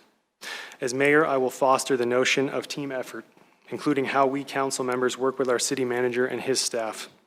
If we're not working as a team, we're not working for the benefit of our citizens. I am a good, active listener, a coalition builder, respectful, creative, hardworking, a strategic thinker, and personable. All of these are skills I bring to the role. As mayor, I will be able to hear and tell hard truths with poise and a minimum of ego. I bring fresh energy and perspectives. I'm able to write and deliver a thoughtful speech. I'm able to process information quickly and to advocate for the best idea. I will never avoid a good idea because of personal animosities. Last, selecting mayor is not about whose turn it is to be mayor. The job is too important, and candidates must be considered on their merits. This vote tonight is about who can lead Littleton in the hard work ahead. I believe that is me. I don't step into the nomination lightly. I have the leadership, strategic, and interpersonal skills to serve this community as it should be served by its mayor. Thank you. All right. Good job, Scott. Thank you, Karina. First of all, congratulations to all the new council members. Getting elected to the council is no easy task. After serving many years on the Planning Commission and on the Housing Authority, you learn a lot about the city codes, how things work within the city, how to get things done. And even as the information that I had back then, the learning curve as a new city council meeting was very steep. Like any new job, it takes time to settle into the position. After serving your first 4 years, first of your term, your constituents, old and young, get a pretty good feel for who you are and whether or not you should represent them for another 4 years. As I went around knocking on doors, you meet a lot of people out there, young and old, and it's all they want really is for all of us to make the right decisions. I have had the honor of being elected 3 times to serve the citizens in District 2 and also the city of Littleton. I have the knowledge and experience and the time to represent the city. As a council member, we end up spending about 5 to 20 hours a week just preparing for meetings, doing our research, and also attending meetings. The mayor position requires even more time, more preparation, more meetings. Now that I'm retired, I have the time to commit to the mayor position 100%. In addition to the council meetings, I will attend as many meetings necessary to make sure that Littleton is represented and also that we have a place at the table. As the presiding officer of a council, I will work with each of you to make sure that you do have your voice, that you're heard. I will encourage you, and I will also treat everybody fairly. Thank you. Any other questions?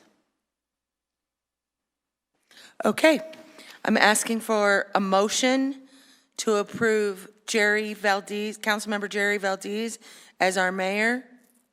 I make the motion to approve Jerry Valdez as our mayor.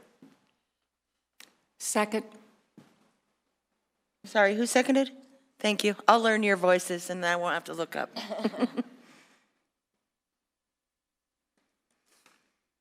Okay, we're going to do this as a roll call vote. Councilmember Driscoll? Yes. Councilmember Elrod? No. Councilmember Fay? Yes.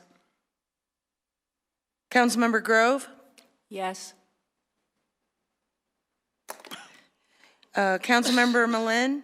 Due respect, no. Councilmember Milliman? No. And Councilmember Valdez? Yes. Okay, Councilmember Valdez is our duly elected mayor.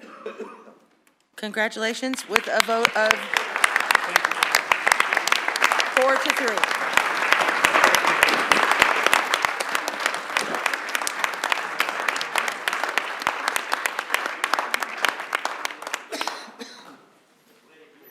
Okay, so for right now, you two need to switch seats, please. Thank you. Okay, we're going to do the same process for Mayor Pro Tem. Okay, I'm calling for nominations for Mayor Pro Tem. This is a call for nominations. Ms. Clerk? I nominate Scott Malin for Mayor Pro Tem.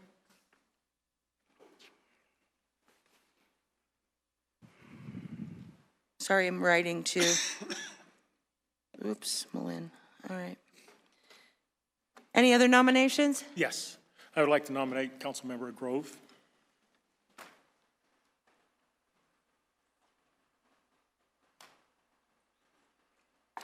Okay, any other nominations? Okay, I close the nominations. Do any council members have questions for the nominees? I do. Okay, go ahead. Pick me. Same question. Why do you want to be Mayor Pro Tem, and what qualities or qualifications would make you a good Mayor Pro Tem? I would like to be Mayor Pro Tem to help support our newly elected mayor and take a very active role as a new city council member. The qualifications I bring to this position are, I think as many of you know, 9 years on the Historical Preservation Board and vice chair, and then 3 years as chair. And during that time, I became very familiar with how to work with the city, how to work with citizens, the needs and issues that stakeholders of our community, including the business community, property owners, feel about Littleton. I've navigated some very difficult waters through that process, and it takes certain expertise in terms of working with applicants and citizens, and I think I brought that to the table after being on HPV for so many years.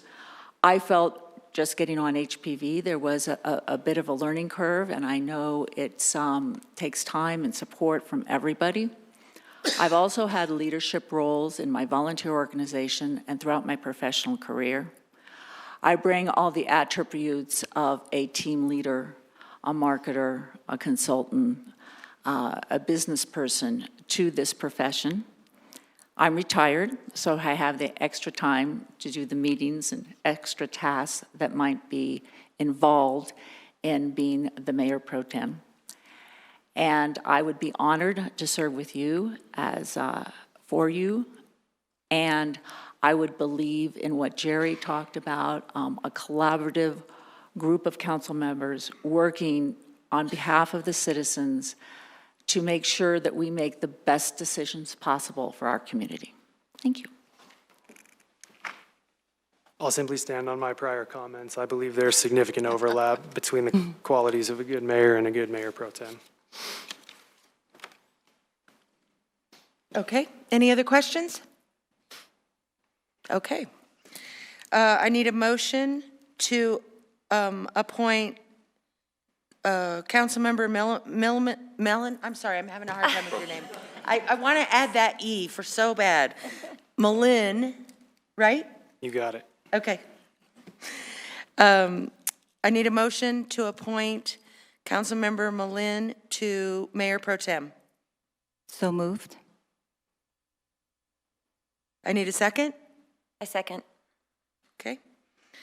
Okay, and we'll do with a roll call vote. Councilmember Driscoll, Yes. Councilmember Elrod, Yes. Councilmember Fay, No. Councilmember Grove, No. Councilmember Malin, Yes. Councilmember Milliman, Yes. Councilmember Valdez, or Mayor Valdez now, I'm sorry. I'll get that.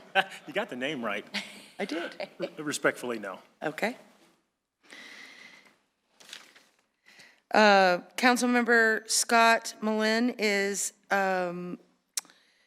duly elected as the Mayor Pro Tem of the City of Littleton with a vote of 4-3.